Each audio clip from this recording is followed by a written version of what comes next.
Itinapon na parang basura sa gitna ng ulan. Ang palamuning tulad mo ay walang puwang sa lamesang ito. Sigaw ng malupit na biyenan habang ang asawa ni Vanji ay nakatungo lang. Ngunit sa likod ng kalawanging kwintas na suot niya, nakatago ang selyo ng isang nakaraan. Mula sa putik, isang reyna ang muling babangon para bawiin ang lahat. Sino ang tunay na reyna? At sino ang mapagpanggap? Ano pang hinihintay mo riyan? Lumuhod ka at simutin mo ang bawat butil ng kanin sa sahig. Dahil iyan lang ang nararapat sa isang palamuning tulad mo na wala ng silbi sa pamilyang ito. Ang boses ni Doña Remedios ay tila matalim na balisong na humihiwa sa katahimikan ng malawak na kusina. Ang bawat salita ay punong-puno ng pangungutya. Walang iniwan sa isang reynang nagbababa, ng hatol sa isang aliping nagkasala. Sa gitna ng marangyang silid, nakatayo si Vanji habang nanginginig ang kanyang mga kamay. Ang kanyang paningin ay nakapako sa nagkalat na sinigang sa semento. Ang usok ng mainit na sabaw ay humahalo sa lamig ng kanyang nararamdaman. Ang hapunan na iyon ay inihanda niya ng may pagmamahal.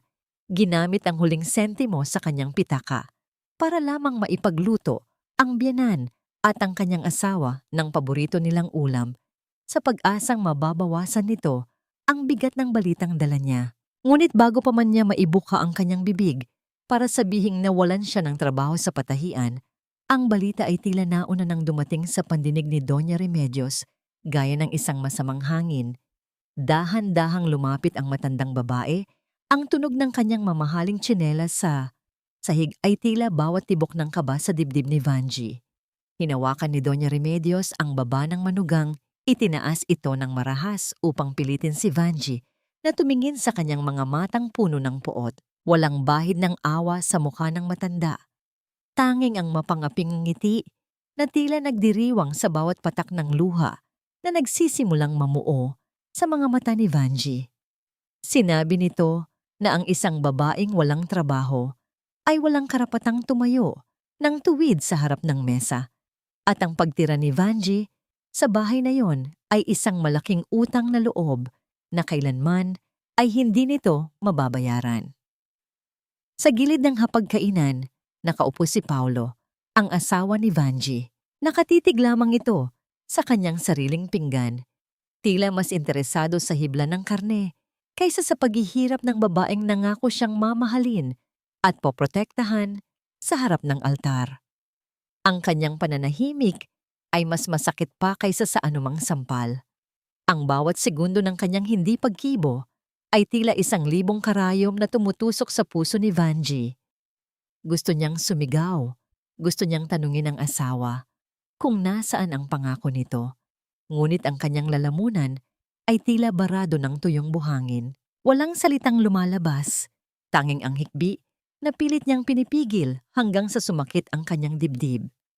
Ang katawan ni Vanji ay tila nawalan ng lakas. Ang kanyang mga tuhod ay unti-unting bumibigay hanggang sa maramdaman niya ang lamig ng semento. Doon, sa ilalim ng malakas na ilaw ng chandelier, nagsimulang gumapang ang kanyang mga daliri sa basang sahig para pulutin ang mga butil ng kanin na itinapon ng biyenan. Ang bawat pagdampi ng kanyang balat sa maruming semento ay tila pagtatatak ng kanyang kawalang halaga sa paningin ng mga taong itinuring niyang pamilya. Sa gitna ng kanyang pagluhod, naramdaman niya ang malamig na metal ng kanyang kwintas sa ilalim ng damit. Ang tanging alaala ng kanyang yumaong ina. Ang kalawangin at luma nitong anyo ay tila simbolo ng kanyang sariling buhay, luma, marupok, at madaling baliwalain. Hindi pa natapos doon ang kalupitan ni Doña Remedios. Habang nakaluhod si Vanji, kinuha ng matanda ang isang baso ng tubig at dahan-dahang ibinuhos ito sa ulo ng manugang. Ang tubig ay dumaloy sa kanyang buhok, pumatak sa kanyang mga pilikmata, at humalo sa kanyang mga luha. Sinabihan siya nito na lumabas na ng bahay dahil hindi sila nagpapakain ng mga taong ang tanging alam ay umiyak at maging pabigat. Walang nagawa si Vanji kundi ang tumayo ng pasuray-suray, bitbit ang kanyang munting bag na naglalaman ng ilang pirasong damit at ang kanyang sugatang dangal. Nang bumukas ang pintuan ng bahay, sinalubong siya ng madilim na langit at ang malakas na buhos ng ulan. Ang bawat patak ng tubig mula sa langit ay tila nakikiramay sa kanyang paghikbi, ngunit wala itong dalang ginhawa. Ang tunog ng pagsasara ng pinto sa kanyang likuran ay tila ang huling hininga ng kanyang pangarap na magkaroon ng isang masayang tahanan. Tumayo siya sa gitna ng kalsada, basang-basa, at nanginginig sa lamig, habang ang liwanag ng bahay na dati niyang tinawag na tahanan ay unti-unting lumalayo sa kanyang paningin. Sa gitna ng kadiliman, hinawakan ni Vanya ang kanyang kwintas nang mahigpit hanggang sa mabaon ang mga kanto nito sa kanyang palad. Isang tanong ang paulit-ulit na umaalingaw-ngaw sa kanyang isipan habang pinagmamasdan ang sariling mga kamay na puno ng dumi at galos. Hanggang kailan kailangang magtiis ng isang pusong wala namang ibang ginawa kundi ang magmahal ng tapat, at sa ang sulok ng mundong ito, makakahanap ng puwang ang isang taong itinapon na ng lahat? Ang bawat hakbang ni Vanya sa basang kalsada ay tila paghatak sa isang mabigat na kadena na nakatali sa kanyang kaluluwa. Ang ulan ay hindi tumitigil sa pagbuhos. Ang bawat butil nito ay tila maliliit na karayom na tumutusok sa kanyang nanlalamig na balat. Wala siyang makita, kundi ang malabong anino ng mga poste ng ilaw at ang sarili niyang refleksyon sa mga udyok ng tubig sa semento. Isang babaeng basang-basa, talunan, at walang patutunguhan. Ang kanyang mga paa, na nakasuot lamang ng manipis na tsinelas, ay nagsisimula ng mamintog at manginig.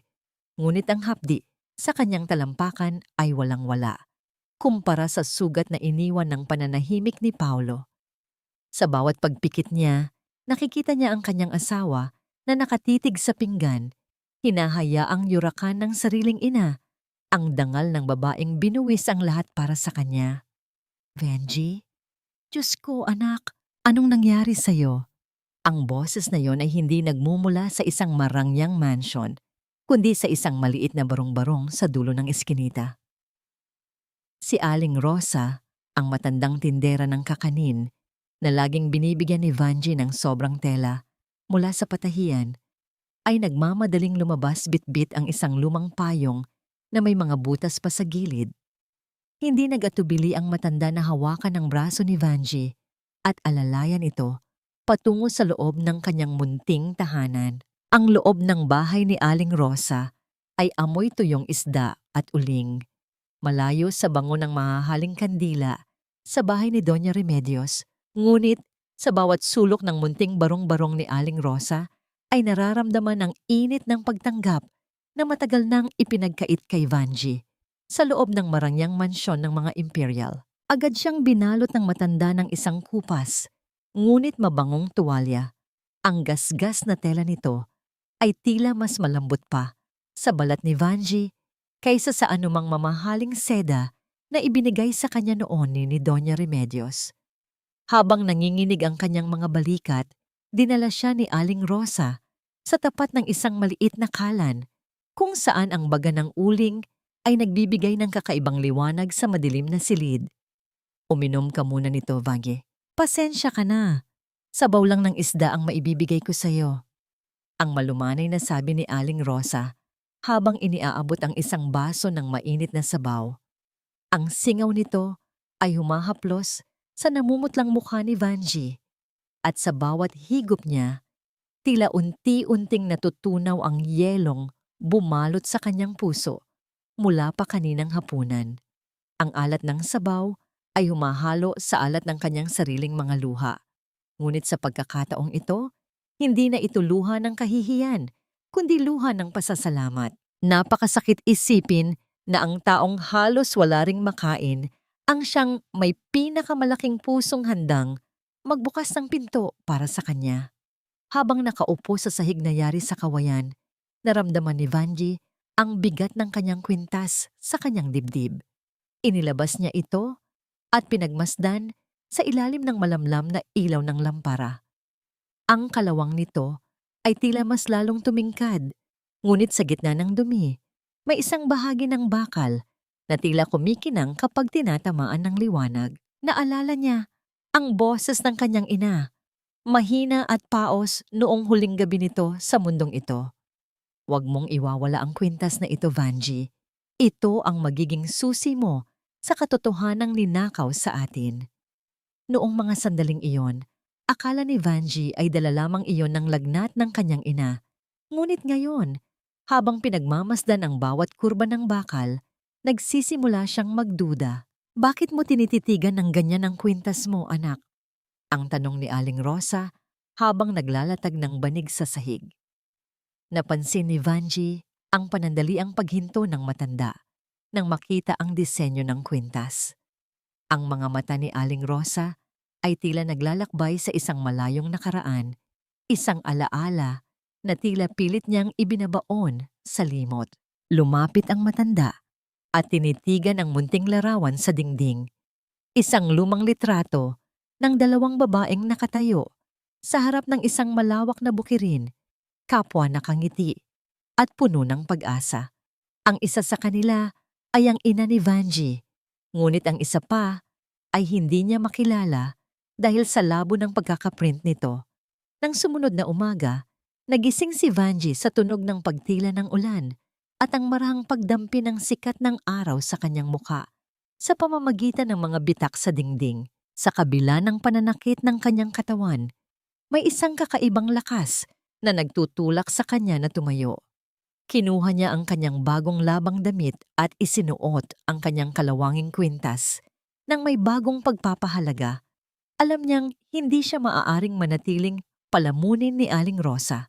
Kailangan niyang lumaban, hindi para sa paghihiganti, kundi para sa kanyang sariling dangal at para sa kinabukasan ng kanyang anak na naiwan sa kamay ng malupit na biyenan. Alis ka na ba, Vanji? Saan ka pupunta? Ang bakas ng pag-aalalang tanong ni Aling Rosa habang naghahanda ng paninda. Tumingin si Vanji sa malayo, sa direksyon kung saan nakatayo ang pinakamataas na gusali sa lungsod, ang Imperial Group. Alam niyang isang suntok sa buwan ang balak niyang gawin, ngunit wala na siyang ibang pagpipilian. Mag-a-apply po ako ng trabaho, Aling Rosa.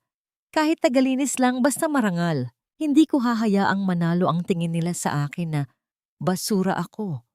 Ang buong tapang na sagot ni Vanji. Bagaman sa loob niya ay kinakabahan pa rin siya sa magiging reaksyon ng mundo sa isang katulad niya. Bago siya lumabas, muli niyang sinulyapan ang lumang litrato sa dingding ni Aling Rosa. Doon niya napansin ang isang maliit na detalye na nagpatigil sa kanyang paghinga. Ang babaeng hindi niya makilala sa litrato ay may suot na kwintas na eksaktong katulad ng sa kanya. Ngunit ang sa babaeng iyon ay ginto at maningning. Hindi dito ang tambakan ng basura, Ale. Doon sa likod ang daan ng mga basurero. Baka naliligaw ka lang ng pasilyo. Ang boses ng gwardiya sa entrada ng Imperial Group ay tila isang pader na yelo na humarang sa daraanan ni Vanji. Ang kanyang kamay, na magaspang at puno ng kalyo mula sa ilang taong paglalaba at pananahi, ay mahigpit na nakahawak sa strap ng kanyang kupas na bag. Sa paligid nila, ang naglalakihang salamin ng lobby ay sumasalamin sa karangyaan ng gusali. Mga makinang na marmol na sahig na tila hindi pa nadadapuan ng alikabok. Malalaking chandelier na tila mga bituing nakakulong sa loob ng kristal at ang bango ng mamahaling kape na humahalo sa malamig na hangin ng aircon. Sa gitna ng lahat ng ito, ang presensya ni Vanji ay tila isang mantsa sa isang malinis at puting tela. Sinubukan niyang itaas ang kanyang noo sa kabila ng panginginig ng kanyang mga tuhod. Nakita niya ang pila ng mga aplikante, mga kabataang babae, na ang balat ay makinis at maputi, nakasuot ng plansadong corporate attire, at ang mga labi ay pinahiran ng matingkad na lipstick.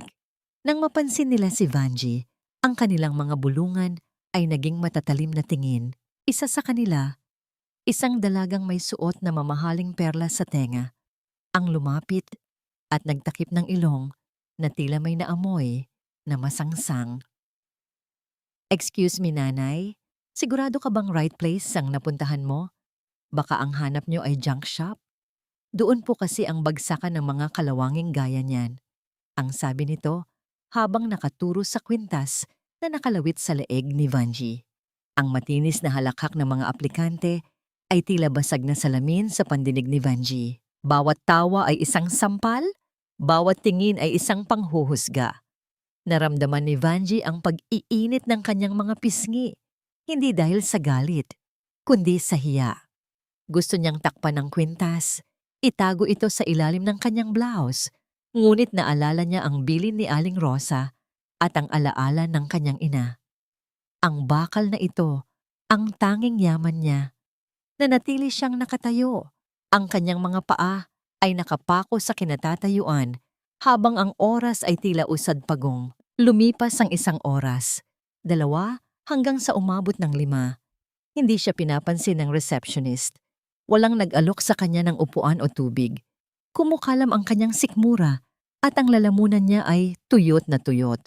Ngunit hindi siya umalis sa isang sulok malapit sa malaking haligi. Pinanood niya ang paglabas-masok ng mga empleyado, ang kanilang mga sapatos na makikintab ay lumilikha ng ritmo sa sahig, habang ang kanyang lumang tsinelas ay tila humihingi ng paumanhin sa bawat hakbang. Ang gutom ay napalitan ng hilo, ngunit ang imahe ng kanyang anak na naiwan sa malupit na biyenan ang nagbibigay sa kanya ng lakas upang manatiling nakatayo. Biglang nagbago ang ihip ng hangin sa lobby. Ang maingay na kwentuhan ay napalitan ng isang nakabibinging katahimikan. Ang mga gwardya ay mabilis na tumayo ng tuwid at ang mga aplikanteng kanina ay nagtatawanan ay biglang nagayos ng kanilang mga sarili. Mula sa main entrance, pumasok ang isang babaeng ang aura ay kasing lakas ng bagyo, ngunit kasing ganda ng bukang liwayway, si Madam Elena Imperial. Ang bawat hakbang ng ginang ay may kapangyarihan. Nakasuot ito ng itim na traje de boda na tila gawa para sa isang reyna at sa kanyang leeg ay kumikinang ang mga diamante. Naglakad siya patungo sa elevator. Ang kanyang mga mata ay nakatuon sa harap. Hindi pinapansin ang mga taong yumuyuko sa kanyang dinadaanan. Ngunit nang mapadaan siya sa haliging kinaroroonan ni Vanji, isang bagay ang nagpatigil sa kanya. Napahinto si Madam Elena. Ang kanyang mga mata, na sanay sa pagkilatis ng ginto at hiyas, ay napako sa leeg ni Vanji. Tila tumigil ang pag-ikot ng mundo sa loob ng lobby. Ang mga empleyado ay nagpigil ng hininga. Nagtataka kung bakit huminto ang chairman sa tapat ng isang pulubing babae. Dahan-dahang lumapit si Madam Elena kay Vanji. Ang kanyang mga kamay, na laging matatag sa pagpirma ng bilyong-pisong kontrata, ay nagsimulang manginig. Hindi makapaniwala si Vanji nang makita niya ang emosyon sa mga mata ng makapangyarihang babae. Hindi pandidiri, hindi awa, kundi isang matinding pagkabigla at lungkot. Nanlaki ang mga mata ng lahat nang bumagsak ang mamahaling Hermes, bag ni Madam Elena, sa makintab na sahig. Ang tunog ng pagbagsak nito ay umalingaw-ngaw sa buong silid, ngunit tila hindi alintana ng ginang ang halaga ng gamit. Wala siyang pakialam sa mga matang nakatingin. Ang kanyang buong atensyon ay nasa kalawanging bakal na nakasabit sa leeg ni Vanji. Iniangat ni Madam Elena ang kanyang nanginginig na kamay at dahan-dahang hinawakan ng kwintas. Ang lamig ng bakal ay dumaloy sa kanyang mga daliri, tila naghahatid ng isang mensahe mula sa nakaraan. Tumingin siya sa mga mata ni Vanji, ang mga matang puno ng takot at pagtataka. At sa pagkakataong yon, nakita niya ang isang pamilyar na anino. Saan mo nakuha ito? Ang boses ni Madam Elena ay basag at halos pabulong, ngunit sapat upang marinig ni Vanji ang bigat ng bawat salita. Ang bakal na ito, akala ko, ay tuluyan ng nilamon ng apoy 3 dekada na ang nakalilipas. Tila huminto ang pag-ikot ng mundo sa loob ng pribadong opisina ni Madam Elena. Malayo sa mapanghusgang mga mata sa lobby, ang silid na ito ay balot ng katahimikan at amoy ng mamahaling sampaguita oil. Sa kauna-unahang pagkakataon, sa loob ng mahabang panahon, Nakaupo si Vanji, hindi sa isang matigas na bangkito sa kusina o sa malamig na sahig, kundi sa isang malambot na sofa na yari sa pelos. Pakiramdam niya ay lulubog ang kanyang pagod na katawan sa sobrang lambot nito. Ngunit nanatili siyang nakaupo sa gilid, takot na madumihan ang malinis na tela ng kanyang basang damit. Sa halip na utusan ng kanyang sekretarya, si Madam Elena mismo ang naghanda ng tsaa. Pinanood ni Vanji ang bawat galaw ng makapangyarihang ginang, ang panginginig ng mga kamay nito habang ibinubuhos ang mainit na tubig sa porselanang tasa. Ang usok ng tsaa ay pumailan lang sa pagitan nila, nagdadala ng init na tumatagos sa nanlalamig na kaluluwa ni Vanji. Inilapag ni Madam Elena ang tasa sa harap niya ng may pag-iingat. Tila ba si Vanji ay isang prinsesa at hindi isang aplikanteng kanina lang ay pinagtatawanan ng lahat. Alam mo ba kung ano ang nakasabit sa leeg mo, Iha? Ang tanong ni Madam Elena. Ang kanyang boses ay nanginginig sa emosyon. Hindi niya inaalis ang tingin sa kwintas. Hinawakan ni Vanji ang magaspang na bakal. Pasensya na po kayo, madam. Alam kong mukha itong basura. Sabi ng asawa ko, dapat ko na itong itapon. Pero, ito lang po ang iniwan sa akin ng nanay ko. Sabi niya, kahit kailan, huwag ko raw itong huhubarin. Isang luha ang tumakas sa mata ng chairman ng Imperial Group. Umupo ito sa tabi ni Vanji at marahang hinaplos ang kalawanging palawit. Hindi basura iyan. Iyan ang bakal ng pag-asa. 30 taon na ang nakararaan. 2 magkaibigan ang nangako sa isa't isa. Wala kaming pera noon, kaya kumuha kami ng piraso ng bakal mula sa lumang traktora sa bukid at ginawa naming kwintas. Sabi namin, balang araw, ang bakal na ito ay magiging ginto. Ang isa ay nasa akin, at ang kapares niyan ay suot ng babaeng itinuring kong kapatid, si Luningning. Nanlaki ang mga mata ni Vanji nang marinig ang pangalan ng kanyang ina. Tila bumalik sa kanyang alaala ang mga gabing kinakantahan siya nito habang umiiyak. Binabanggit ang isang kaibigang nangako ng pagbabalik. Ang babaeng nasa harap niya ngayon, na balot ng yaman at kapangyarihan, ay ang bahagi ng nakaraan na matagal nang hinahanap ng kanyang ina. Hindi napigilan ni Madam Elena ang sarili.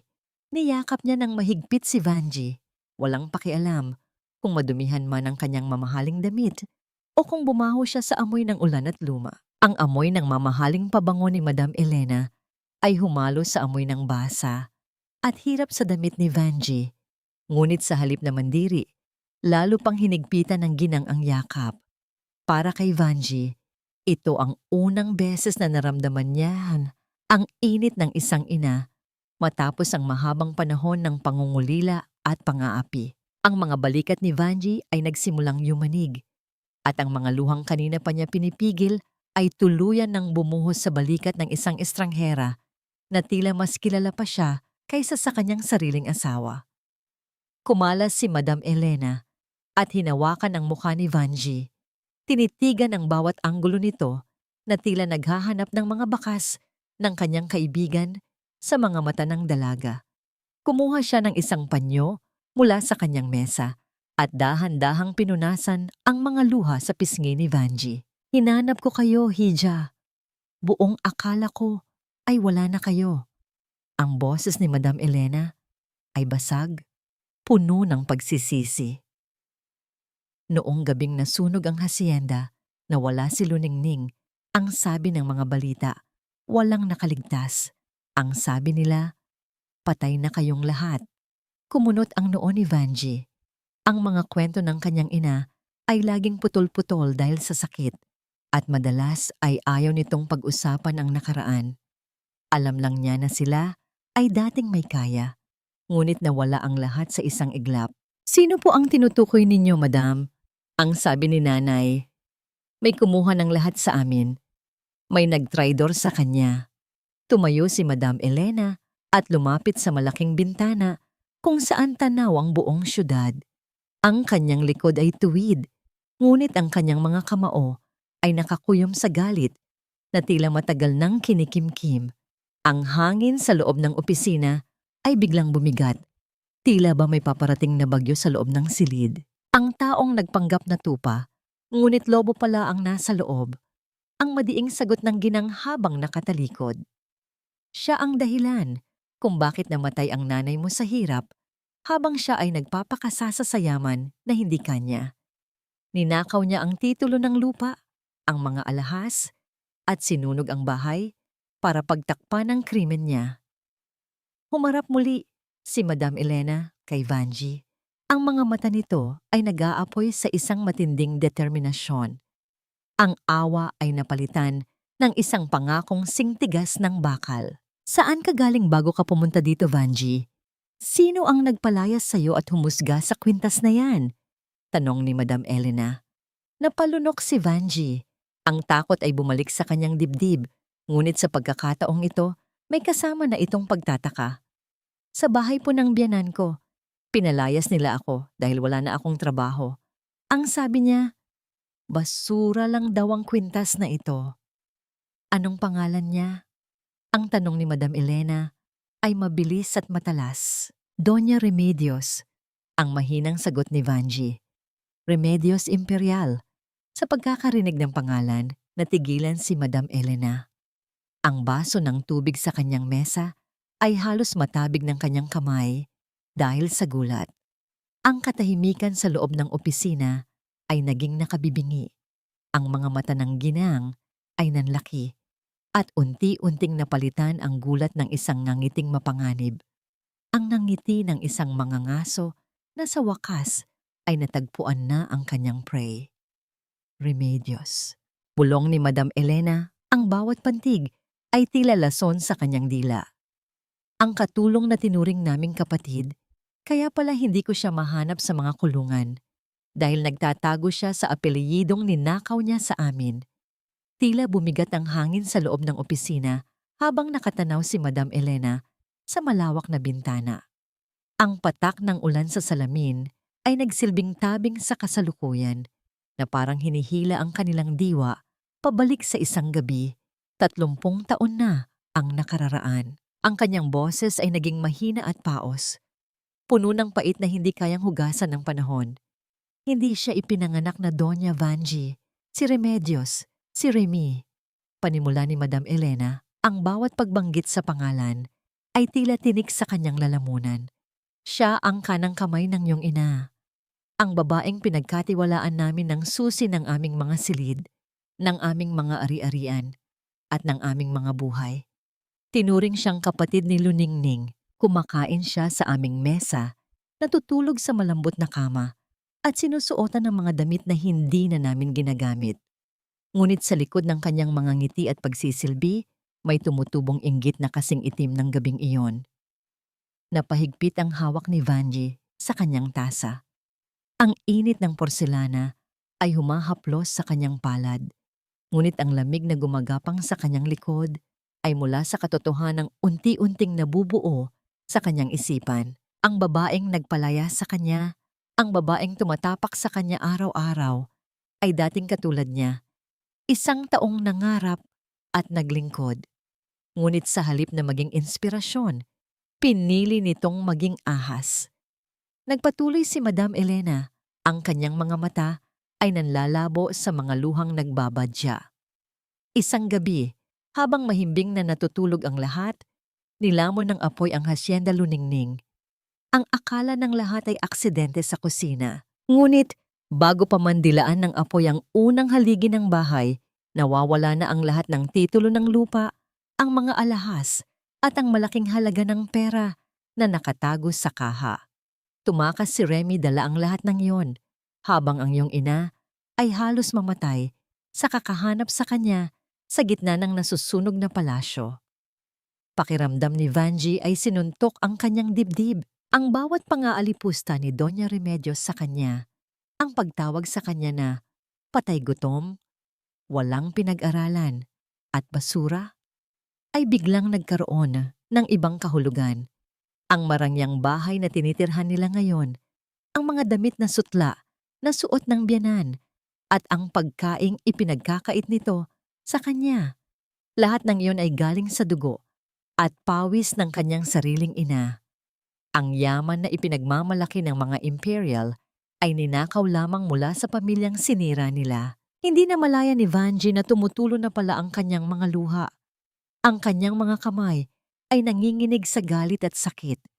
Kaya pala ganoon na lang ang galit niya sa akin. Hindi dahil sa mahirap ako, kundi dahil nakikita niya sa mukha ko ang kasalanang ginawa niya. Lumapit si Madam Elena at marahang hinawakan ang kwintas na bakal sa leeg ni Vanji. Ang kanyang mga daliri ay dumaan sa bawat kalawang at gasgas nito. Ang alam ni Remedios, ang kwintas na ito ay basura. Isang pirasong bakal na walang halaga, pero nagkakamali siya. Ang bakal ng pag-asa ay hindi lang basta simbolo. Ito ay isang sisidlan. Kumunot ang noo ni Vanji. Tinitigan niya ang kwintas na suot niya mula pagkabata. Para sa kanya, ito ay simpleng alaala. Ngunit sa mga mata ni Madam Elena, ito ay isang susi. Ang loob nito ay guwang, Vanji. Bulong ni Madam Elena habang itinuturo ang isang halos hindi makitang guhit sa gilid ng palawit. Bago kami maghiwalay ng iyong ina, itinago namin dito ang isang bagay na makakapagpatunay sa lahat.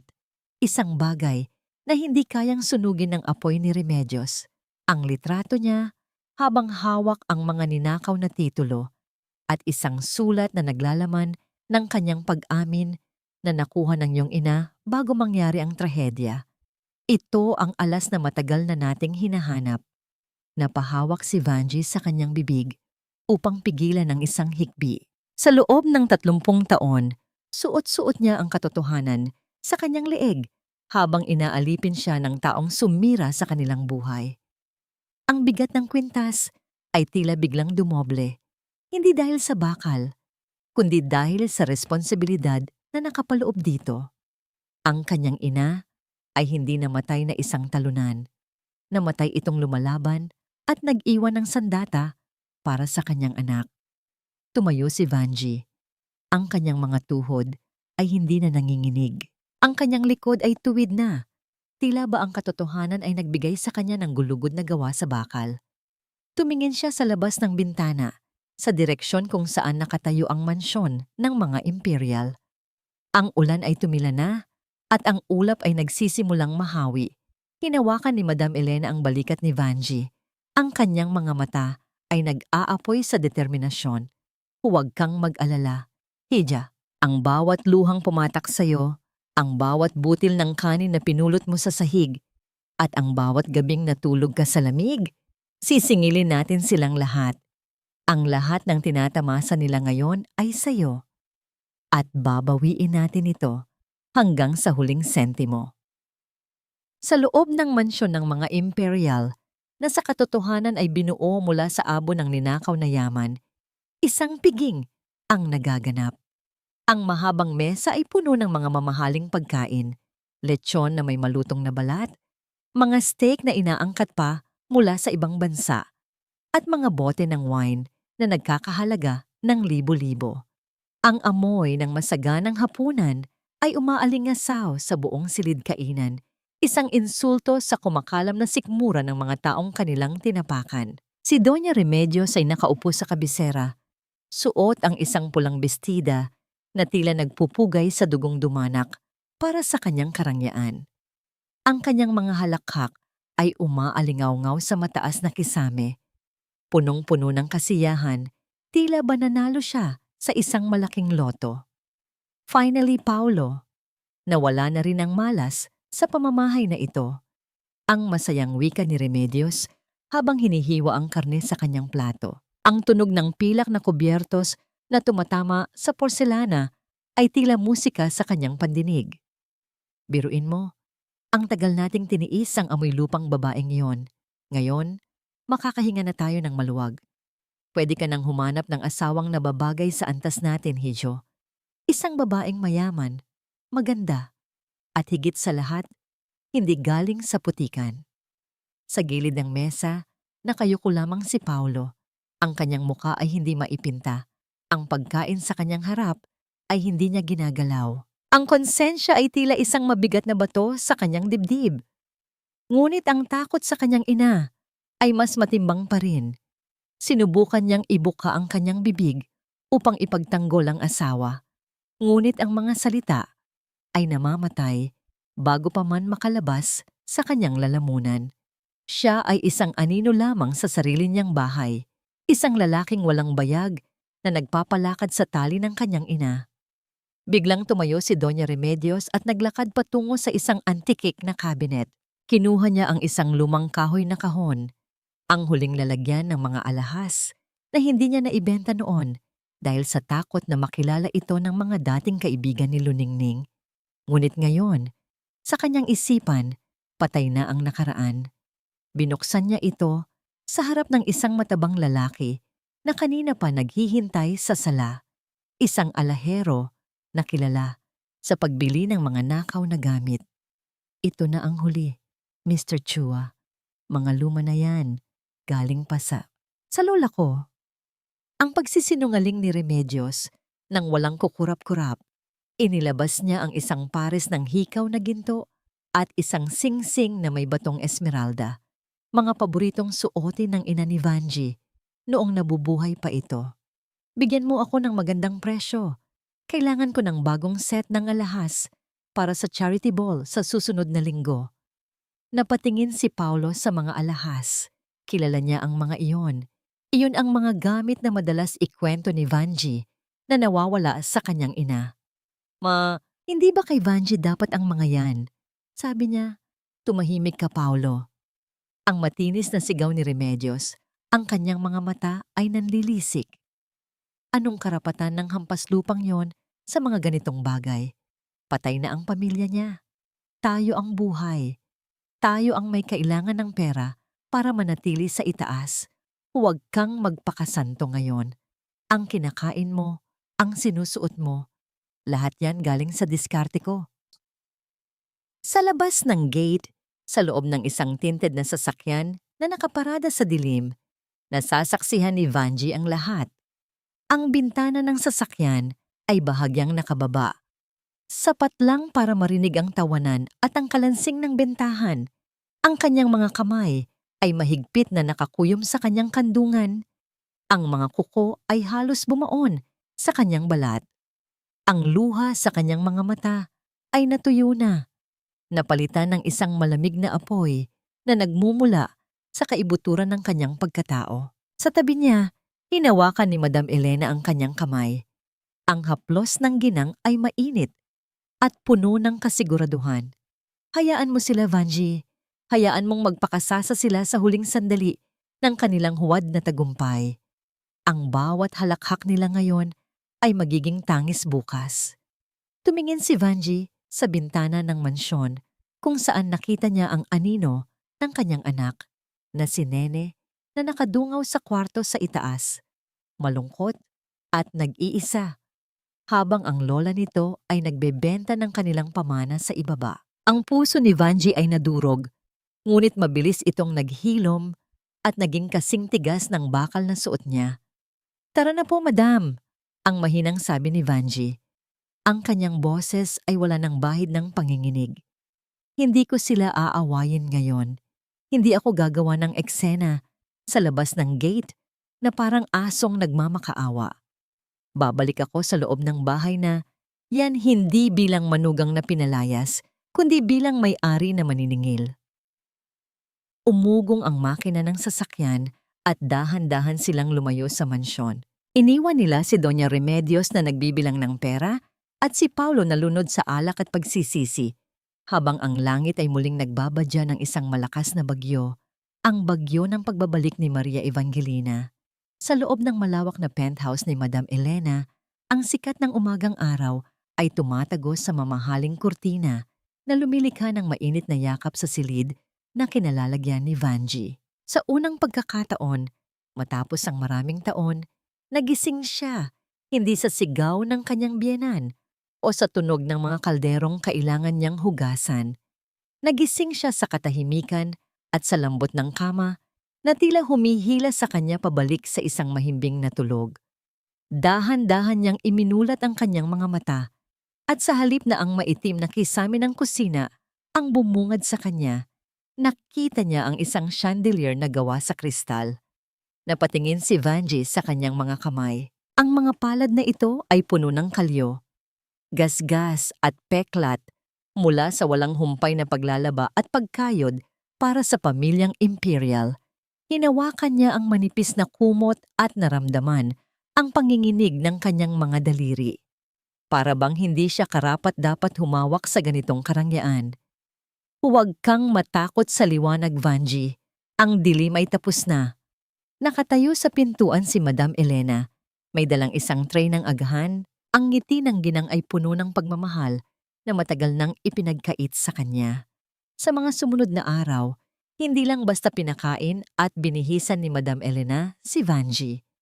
Tinuruan niya itong muli kung paano maging tao.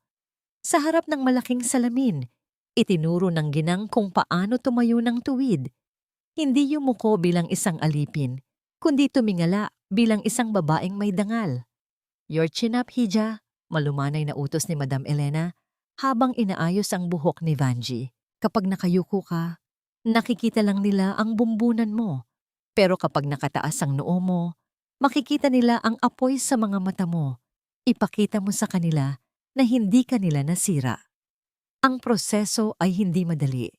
Sa bawat subo ni Vanji gamit ang pilak na kutsara at tinidor, naalala niya ang mga panahong pinipilit siyang kumain ng tira-tira sa mangkok ng aso. Minsan, sa gitna ng hapunan, bigla na lang siyang napapahinto at nangingilid ang luha. Naaalala ang gutom na nararamdaman marahil ng kanyang anak na si Nene ngayon. Ngunit sa bawat pagbagsak ng kanyang loob, naroon si Madam Elena para saluhin siya. Ipinapaalala na ang pagbangon niya ay para sa kinabukasan ng bata. Isang hapon, inilabas ni Madam Elena ang isang kahon. Sa loob nito ay isang bestidang kulay asul. Simpleng ngunit elegante, nagawa sa pinakamahusay na seda. Nang isuot ito ni Vanji at humarap sa salamin, halos hindi niya makilala ang babaeng nakatingin pabalik. Ang dating Vanji na may bagsak na balikat at matang puno ng takot ay naglaho. Ang nakikita niya ngayon ay isang ina na handang makipagdigma para sa kanyang anak. Napahawak siya sa kanyang kwintas. Napansin niyang ang kalawang na bumabalot dito ay unti-unting natutuklap dahil sa madalas na paglilinis at pag-aalaga. Sa ilalim ng magaspang na bakal, may sumisilip na isang uri ng metal na makintab at matibay. Tila ba sumasabay ang kwintas sa paghilom ng kanyang pagkatao mula sa pagiging luma at itinatapon, unti-unting lumalabas ang tunay nitong halaga. "You look beautiful, Vanji," bulong ni Madam Elena habang nakatayo sa likuran niya sa salamin. "Handa ka na." Samantala, sa mansyon ng mga imperial, ang katahimikan ay nakabibingi. Nakaupo si Paulo sa madilim na sala. Hawak ang isang bote ng alak. Ang bahay ay magulo. Walang namalansya ng kanyang damit, walang nagtimpla ng kape sa tamang tamis na gusto niya, at walang sumalubong sa kanya ng ngiti sa pintuan. Sinubukan niyang hanapin si Vanji sa mga dating tinutuluyan nito, sa mga kaibigan, at kahit sa mga eskinita, ngunit tila nilamon na ito ng lupa. Ang pagsisisi ay unti-unting gumagapang sa kanyang sistema, hindi dahil mahal niya si Vanji, kundi dahil nawala ang taong nagpapagaan ng buhay niya. Na-realize niya na ang bahay na yon ay hindi isang tahanan kung wala ang kalinga ng asawang kanyang binaliwala. Tumingin siya sa itaas, kung saan naririnig niya ang iyak ng kanyang anak na si Nene na hinahanap ang ina. Gusto niyang umakyat at patahanin ito, ngunit wala siyang lakas ng loob. Alam niyang siya ang dahilan kung bakit wala ang ina ng bata. Bumalik ang eksena sa opisina ni Madam Elena. Biglang bumukas ang pinto at pumasok ang isang pribadong investigador na may dalang makapal na folder. Ang hangin sa silid ay biglang naging seryoso. Ibinaba ng lalaki ang folder sa mesa at ang tunog ng papel ay tila kulog na nagbabadya ng bagyo. "Madam Vanji," panimula ng investigador, ang kanyang muka ay seryoso. Nahanap na namin ang dating hardinero ng Hacienda Luningning. Siya ang tumakas noong gabi ng sunog dahil sa takot. At handa siyang tumestigo na nakita niya si Remedios na may bit-bit na galon ng gasolina bago sumiklab ang apoy. Napahawak si Vanji sa kanyang dibdib. Ang puso niya ay tumitibok ng mabilis, tila isang tambol ng digmaan. Ang ebidensya ay nasa harap na nila. Ang katotohanan ay hindi na maikukubli ng kahit anong yaman o kapangyarihan ni Doña Remedios. Tumingin si Madam Elena kay Vanji at sa pagkakataong ito, hindi na ito ang tingin ng isang guro sa estudyante, kundi tingin ng isang general sa kanyang pinakamagaling na sundalo. Oras na, Vangie, wika ni Madam Elena. Simulan na natin ang paniningil. Sa gitna ng malawak na mesa ni Madam Elena, nakahiga ang kwintas na bakal sa ibabaw ng isang itim na telang pelus. Ang kalawang nito ay tila isang sugat na hindi gumagaling. Isang pangit na mantsa sa gitna ng karangyaan ng opisina. Ngunit para kay Vanji at Madam Elena, ito ang pinakamahalagang bagay sa mundo sa sandaling iyon. Ang hangin sa loob ng silid ay mabigat at puno ng pag-asa. Tila ba ang bawat paghinga nila ay may kasamang dasal. Suot ang puting guwantes, dahan-dahang inilapit ni Madam Elena ang isang espesyal na lense at manipis na metal na pang-ukit sa kwintas. Ang kanyang mga kamay, bagaman nanginginig sa emosyon, ay gumalaw ng may katumpakan ng isang siruhano. Alam niya ang sikreto ng disenyo nito. Isang mekanismo na sila lamang ni Luningning ang nakakaalam. Sa ilalim ng ilaw ng desk lamp, hinanap niya ang maliit na uka sa gilid ng palawit, ang tanging lagusan patungo sa katotohanan. Napahawak si Vanji sa gilid ng mesa, ang kanyang mga kuko ay bumaon sa kahoy. Ang kanyang puso ay tumitibok ng mabilis at malakas, tila isang tambol na humahampas sa kanyang dibdib. Sa loob ng 30 taon, suot niya ang kwintas na ito, niyayakap sa tuwing siya ay nilalamig at hinahalikan sa tuwing siya ay nangungulila, nang hindi nalalaman na yakap-yakap niya pala ang susi sa kanyang kalayaan. Isang mahina at halos hindi marinig na pag-igkas ng metal ang naghudyat na bumigay na ang lock. Dahan-dahang bumukas ang palawit na parang isang kabibe. At mula sa loob nito ay tumambad ang isang maliit na puwang na hindi tinablan ng kalawang o panahon. Doon, nakasilid ang isang kapirasong negatibo ng litrato at isang papel na nakatupi ng napakaliliit at nakabalot sa manipis na plastik. Maingat na kinuha ni Madam Elena ang papel gamit ang tiyani at dahan-dahang binuklat ito. Ang papel ay lumana at naninilaw, ngunit ang tinta ng sulat kamay ay malinaw pa rin. Ibinigay niya ito kay Vanji. Ang kanyang mga mata ay puno ng luha. Nanginig ang mga kamay ni Vanji habang binabasa ang pamilyar na sulat kamay ng kanyang ina. Ang bawat kurba ng letra ay tila haplos mula sa kabilang buhay. Anak ko, Vanji, kung binabasa mo ito, ibig sabihin ay wala na ako. Huwag kang matakot. Ang kwintas na ito ang magiging sandata mo. Ang babaeng tinatawag mong Tia Remy. Siya ang kumuha ng lahat. Siya ang nagsimula ng apoy. Nasa negatibong kasama nito ang patunay. Huwag mong hayaang tapakan kanila habang buhay. Ikaw ay anak ng liwanag, hindi ng abo. Mahal na mahal kita. Isang impit na hikbi ang kumawala sa lalamunan ni Vanji. Napaupo siya sa sahig, yakap ang sulat sa kanyang dibdib. Ang sakit ay tila isang alon na humampas sa kanya, ngunit kasabay nito ay ang ginhawa. Hindi siya iniwan ng kanyang ina. Ipinaglaban siya nito hanggang sa huling hininga. Ang babaeng inakala niyang sumuko sa hirap ay isa palang bayani na naghanda ng daan para sa kanyang pagbabalik. Lumuhod si Madam Elena at niyakap si Vanji ng mahigpit. Hinayaan nilang dumaloy ang luha, hindi bilang tanda ng kahinaan, kundi bilang paghuhugas sa lahat ng dumi ng nakaraan. Nang tumahan na si Vanji, tumayo siya. Ang kanyang mga mata ay hindi na mapungay. Ito ay matalas na at puno ng determinasyon. Ipapadevelop natin ang negatibo ngayon din. mariing sabi ni Madam Elena.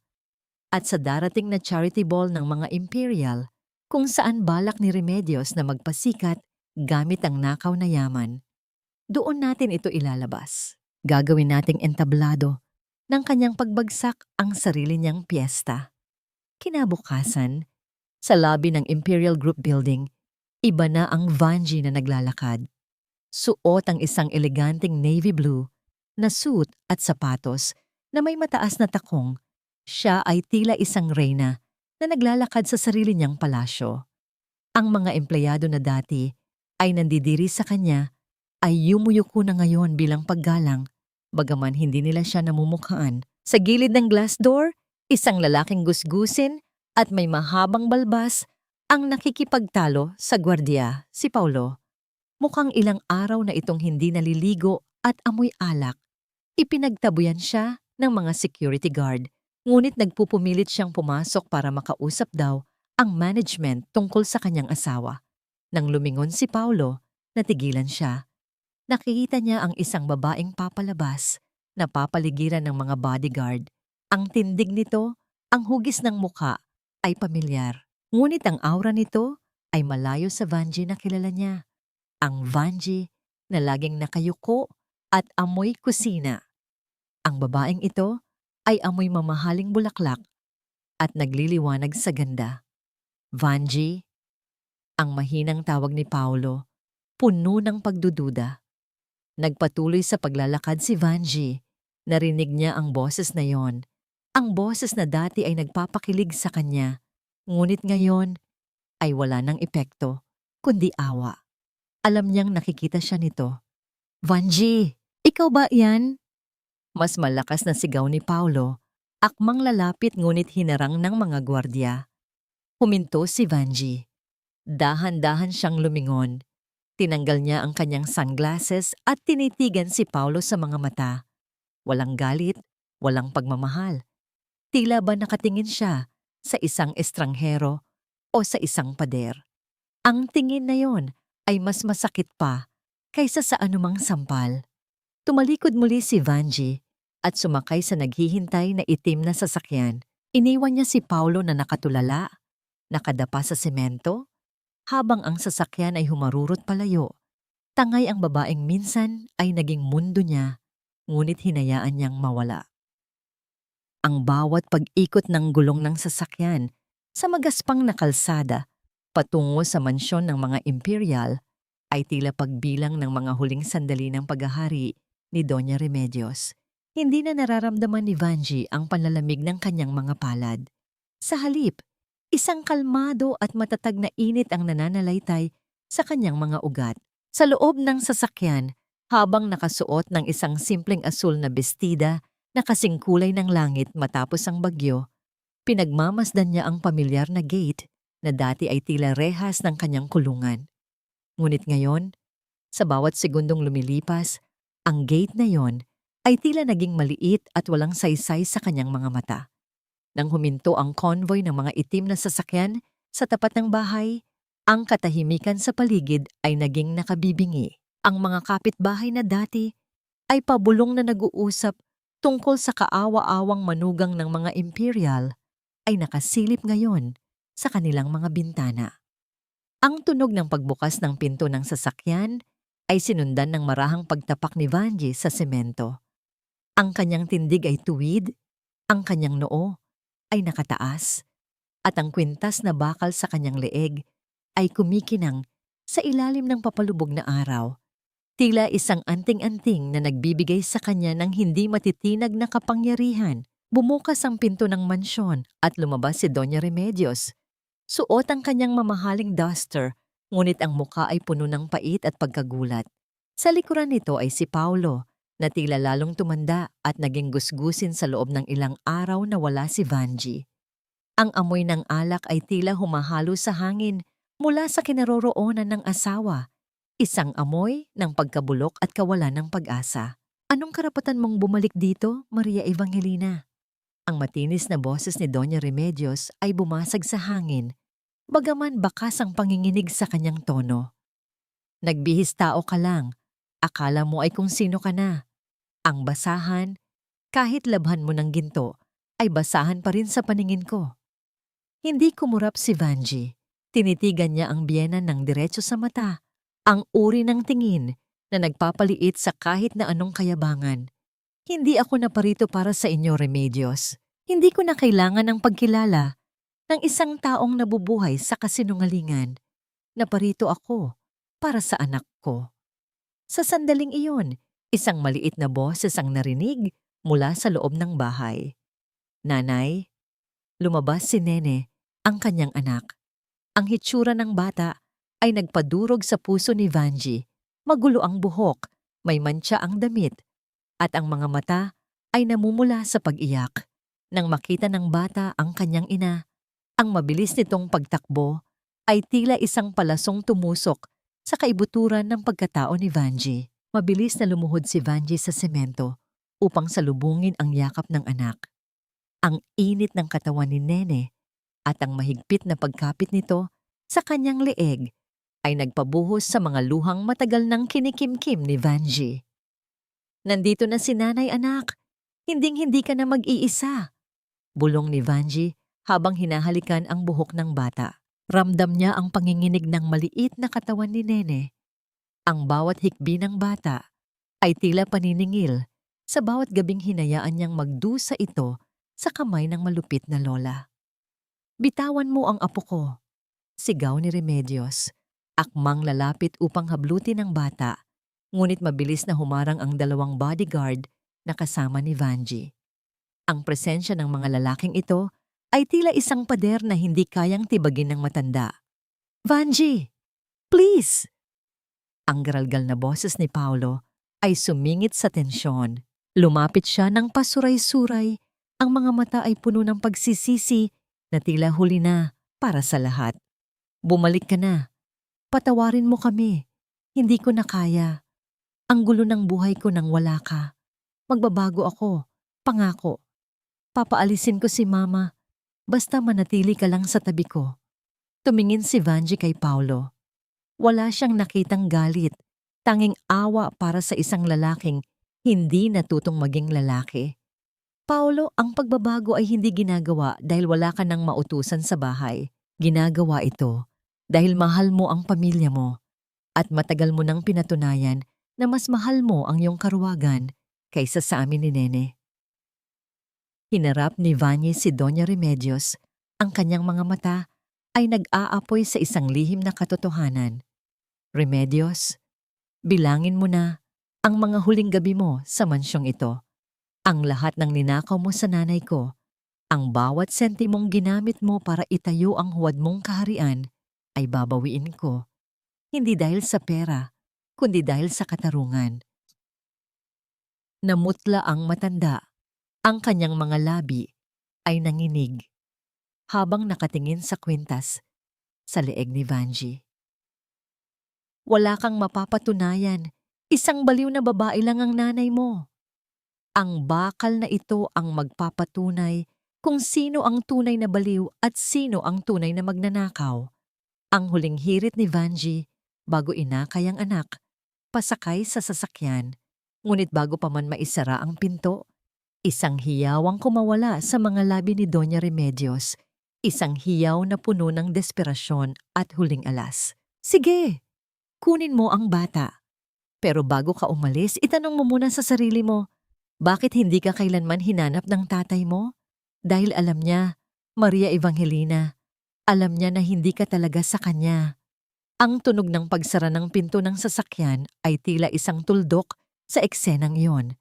Ngunit ang mga salitang iniwan ni Remedios ay tila isang lason na nagsisimulang gumapang sa isipan ni Vanji habang papalayo sila sa mansyon. Ang tagumpay ng pagkukuha sa kanyang anak ay biglang nabalutan ng isang bagong ulap ng pagdududa. Ngumiti ka ng maganda, Doña Remedios. Ito ang gabing sisikat ka sa buong Manila. Ang boses ng MC ay umalingaw-ngaw sa malawak na ballroom ng isa sa pinakamahal na hotel sa syudad. Ang mga ilaw ng chandelier ay kumikinang sa mga suot na hiyas ng mga piling panauhin, mga negosyante, politiko, at mga sikat na personalidad sa lipunan. Ang charity ball ng Imperial Group ay ginaganap. isang kaganapan na taon-taon ay pinagpipiestahan ng media. Ngunit sa gabing ito, may kakaibang tensyon na nakalutang sa hangin, tila isang bagyo na naghihintay ng tamang oras para bumagsak.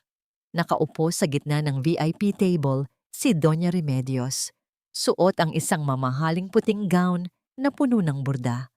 Ang kanyang leeg ay pinalamutian ng diamante at ang kanyang mga kamay ay puno ng gintong singsing, mga alahas na ninakaw sa ina ni Vanji. Sa kanyang tabi ay si Paulo, na pilit na inayos ang kanyang sarili para makadalo sa okasyon, bagaman ang kanyang mga mata ay nanatiling malungkot at puno ng pagsisisi. Ngumiti si Remedios sa mga kumukuha ng litrato. Tila ba siya ang pinakamahalagang tao sa buong silid, walang ideya sa naghihintay sa kanya. At ngayon, para sa ating espesyal na pagkilala, ang Golden Heart Award para sa pinakamataas na donasyon sa ating foundation.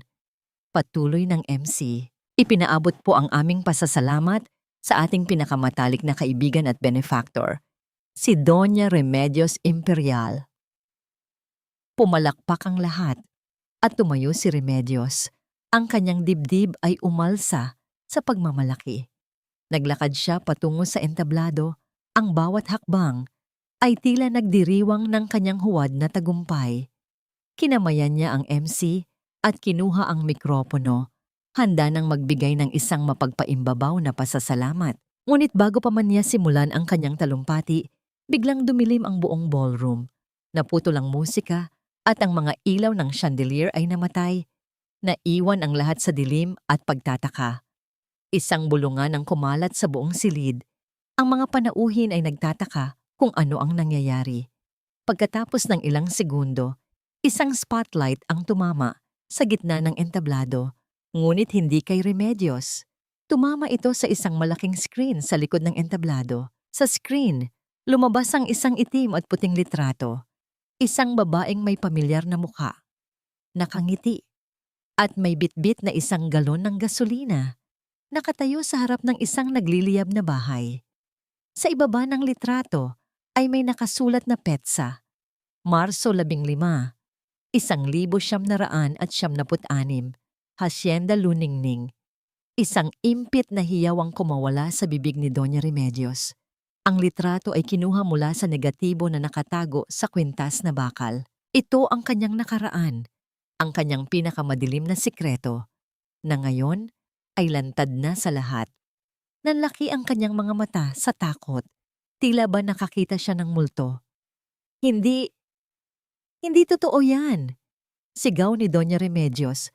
Ang kanyang boses ay naging garalgal at puno ng pagkataranta. Huwag kayong maniwala, editing lang yan. Ngunit huli na ang lahat.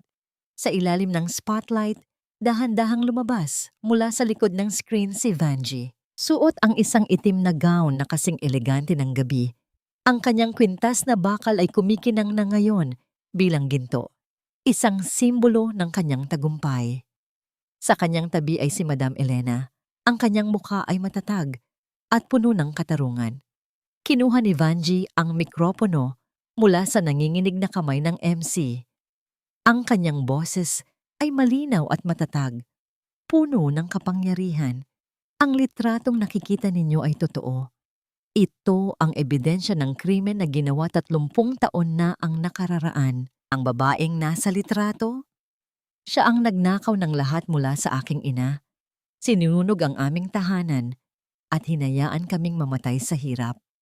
Ang babaeng iyan ay walang iba kundi si Doña Remedios Imperial. Isang bulungan ang kumalat sa buong ballroom. Ang mga panauhin ay nagulat. Ang kanilang mga mata ay nakapako kay Doña Remedios na ngayon namumutla at nanginginig. Si Paulo ay nakatayo sa kanyang table. Ang kanyang bibig ay nakanganga sa gulat. Hindi totoo yan, sinungaling ka, o masigaw ni Remedios. Ngunit ang kanyang boses ay mahina na at nawawalan ng lakas. Akmang susugurin niya si Vanji, ngunit mabilis siyang hinarang ng mga bodyguard. Ang lahat ng yaman na tinatamasa niya ngayon, ang buong Imperial Group, ang kanyang mga ari-arian, ay itinayo mula sa ninakaw na pera at dugo ng aking ina. Patuloy ni Vanji, ang Golden Heart Award na hawak niya ay dapat ibigay sa aking ina, si Luningning, na biktima ng kanyang walang awa na pagtataksil. Sa biglang pagdami ng ilaw sa entablado, lumabas ang hardinero na nakita ni Madam Elena. Malakas at malinaw nitong isinalaysay ang lahat ng kanyang nakita. Ang kanyang salaysay ay pinagtibay ng mga dokumentong inilabas ni Madam Elena, ang mga orihinal na titulo ng lupa at ang sulat kamay na pag-amin ni Remedios na nakatago sa kwintas ni Vanji. Sa harap ng lahat, walang nagawa si Doña Remedios kundi ang umiyak. Ang kanyang mga luha ay umaagos sa kanyang makinis na make-up, nag-iiwan ng mga itim na bakas sa kanyang mukha. Ang kanyang mapagpaimbabaw na maskara ay tuluyan ng nabasag at ang tunay niyang pagkatao ay lantad na sa lahat. Tila bumagsak ang kanyang buong mundo. Si Paulo, na kanina ay nakaupo sa table, ay tumakbo patungo sa kanyang ina. Hinawakan niya ang braso nito. Ang kanyang mukha ay puno ng sakit at pagkalito. Ma, ano ito? Totoo ba ang lahat ng sinasabi nila? Ginawa mo ba talaga yan? Ngunit bago pa man makasagot si Doña Remedios, naramdaman niya ang matinding sakit sa kanyang dibdib. Ang kanyang paghinga ay bumigat at ang kanyang mga mata ay nanlabo. Tila tumigil ang pag-ikot ng kanyang mundo. Ang lahat ng kanyang yaman, ang kanyang kapangyarihan at ang kanyang pagmamataas ay walang silbi ngayon. Huling nakita ni Vanji si Doña Remedios na bumagsak sa entablado. Ang kanyang katawan ay nanginginig, habang ang mga panauhin ay nagkagulo. Ngunit sa kabila ng lahat, isang bagay ang tumatak sa isipan ni Vanji, ang huling tingin ni Remedios. Ang tingin na iyon ay hindi tingin ng pagkatalo, kundi tingin ng isang hayop na nasugatan, puno ng galit at pangako ng paghihiganti. Oh, wag mo akong tingnan ng ganyan, Vanji. Hindi mo alam kung gaano kasakit ang makitang ganito ang sarili kong ina, habang ikaw ay nakatayo nang matayog sa harap namin. Ang boses ni Paulo ay basag, tila isang tuyong dahon na nadurog sa ilalim ng mabigat na hakbang. Sa loob ng malamig at payapang silid ng ospital, ang tanging maririnig ay ang mahina at regular na pagtibok ng makinang nagpapanatili sa buhay ni Doña Remedios. Ang amoy ng gamot at kemikal ay humahalo sa amoy ng mga bulaklak na lanta na sa florera, mga bulaklak na dinala ni Paulo ngunit hindi man lang nagawang sulyapan ng kanyang ina. Nakaupo ang lalaki sa gilid ng kama, ang kanyang mga balikat ay bagsak at ang kanyang mga mata ay malalim ang itim na bilog, tanda ng maraming gabing walang tulog at puno ng pagsisisi. Dahan-dahang lumapit si Vanji sa paanan ng kama. Ang kanyang bawat hakbang sa makintab na sahig ng ospital ay walang tunog, ngunit ang kanyang presensya ay tila isang mabigat na ulap na bumabalot sa buong silid. Tiningnan niya ang babaeng nakahiga, si Doña Remedios, na ngayon ay wala ng bakas ng dating kapangyarihan. Ang kanyang mukha ay tabingi dahil sa stroke. Ang kanyang balat ay maputla at kulubot. At ang kanyang mga kamay na dati ay punong-puno ng ginto ay ngayon ay nakakabit sa mga tubo ng swero. Ang reyna ng kamalditahan ay isa na lamang anino ng kanyang nakaraan, isang bilanggo sa sarili niyang katawan. Naparito ako, hindi para saktan kayo, Paulo, ang mahinahong sagot ni Vanji. Naparito ako para tapusin ang lahat. Tumayo si Paulo at hinawakan ang braso ni Vanji. Ang kanyang hawak ay mahigpit, ngunit nanginginig. Vanji, please. Bawiin mo ang mga demanda. Nasa'yo na ang lahat, di ba? Nasa'yo na ang kumpanya, ang lupain, pati ang dangal mo. Hayaan mo na kaming mamuhay ng tahimik. Parang awa mo na. Huwag mo nang ituloy ang kaso laban sa kanya. Mamamatay siya sa loob ng kulungan. Tumingin si Vanji sa asawa. Ang lalaking minsan ay naging sentro ng kanyang mundo. Ramdam niya ang pait na humahalo sa kanyang lalamunan. Ang katarungan ay hindi paghihiganti, Paulo. Ang katarungan ay ang pagpapahintulot sa katotohanan na magkaroon ng sariling boses. Sa loob ng 30 taon, Pinatahimik ng nanay mo ang boses ng nanay ko. Ngayong araw, ang batas na ang magsasalita para sa amin. Inalis ni Vanji ang kamay ni Paulo sa kanyang braso. Hindi ito marahas, ngunit may pinalidad na tila pagputol sa isang luma at kalawanging tali. Kinuha niya ang isang folder mula sa kanyang bag at inilapag ito sa maliit na lamesa sa tabi ng kama ni Remedios. Ang puting papel sa loob nito ay tila nagliliwanag sa gitna ng kadiliman ng silid. Anong dokumento ito? Ang tanong ni Paulo. Ang boses ay puno ng kaba. Ang kalayaan ko. Maikling sagot ni Vanji. Iyan ang mga papeles para sa ating annulment. Pinirmahan ko na ang lahat. Hindi ko kailangan ng kahit anong sentimo mula sa inyo. Ang hiling ko lang ay ang pangalan ko, ang anak ko, at ang buhay na malayo sa inyo. Napaluhod si Paulo sa sahig. Ang kanyang mga kamay ay nakatakip sa kanyang mukha habang ang mga hikbi ay nagsisimulang kumawala sa kanyang dibdib. Vanji, wag, akala ko ba mahal mo ako? Akala ko ba pamilya tayo? Paano si Nene? Kailangan niya ng ama. Ang kailangan ni Nene ay isang huwaran, Paulo. Isang lalaking kayang tumayo para sa tama. Hindi isang lalaking tumitingin lang habang tinatapakan ng kanyang asawa. Ang sabi ni Vanji habang nakatingin sa kawalan. Mahal kita noon, Paulo. Minahal kita hanggang sa puntong nakalimutan ko ng mahalin ang sarili ko. Pero ang pag-ibig na walang respeto ay tila isang bahay na itinayo sa buhangin. Madaling gumuho sa unang bugso ng ulan. Lumingon si Vanji kay Doña Remedios. Nakita niyang bahagyang gumalaw ang mga mata ng matanda.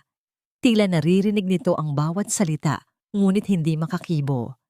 Ang puot na dati ay nag-aapoy sa puso ni Vanji ay tila naging isang malamig na abo.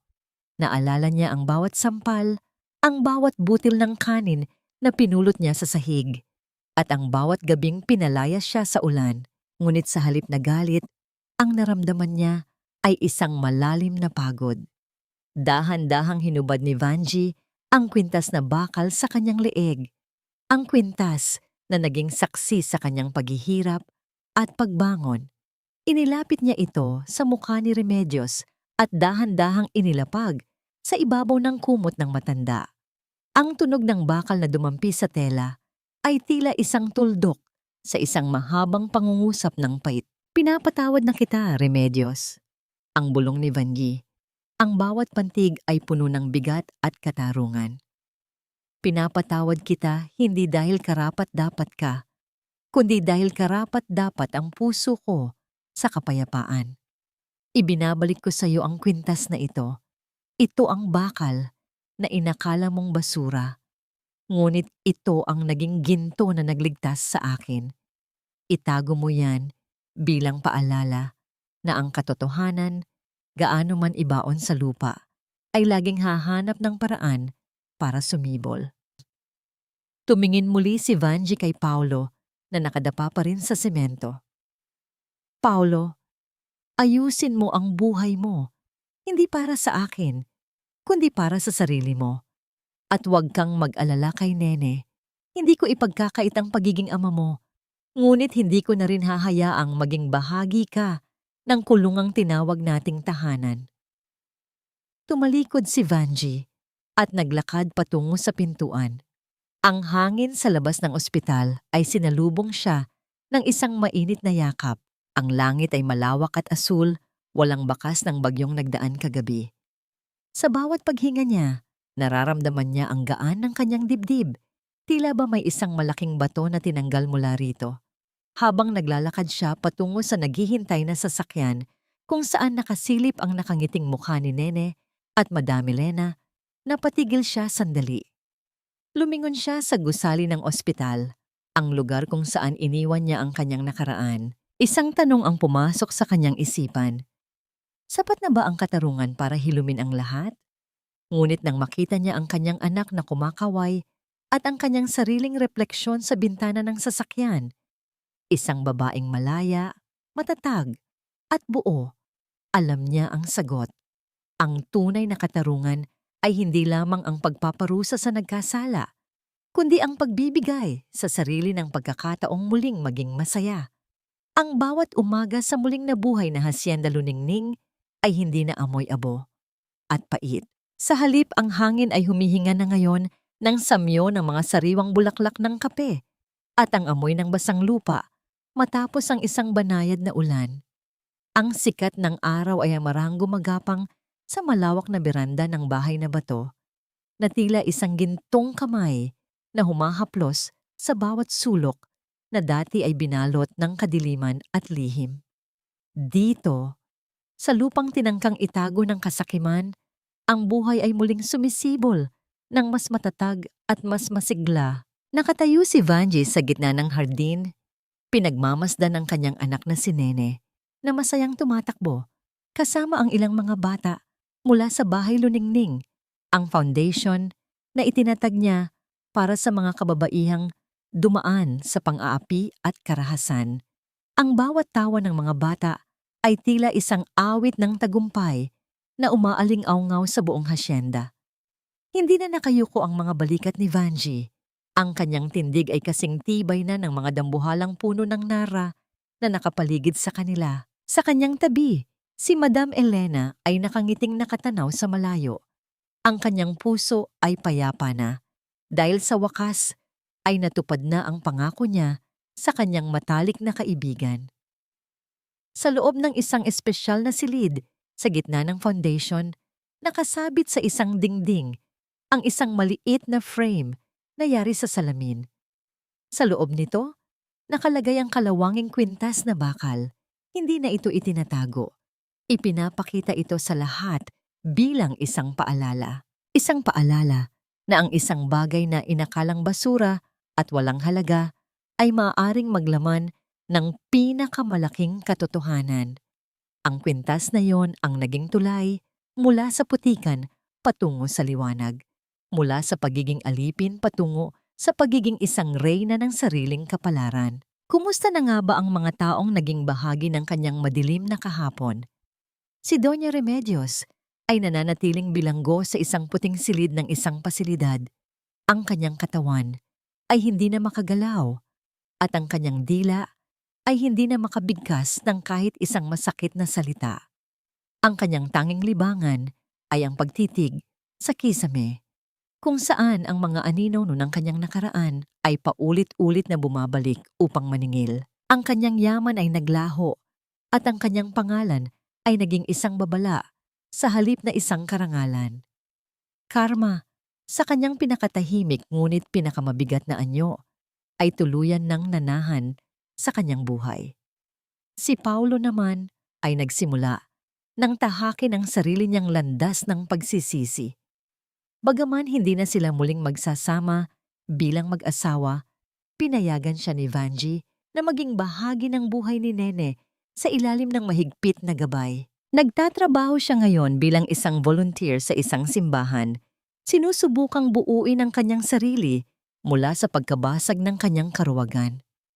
Ang kanyang mga mata ay wala na ang kinang ng alak, kundi ang lungkot ng isang lalaking alam na may nawala sa kanya na hindi na kailanman mababalik.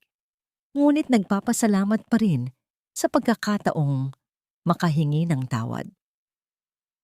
Nanay, tingnan mo po, ang ganda ng bulaklak na ito, kasing kulay ng suot mo.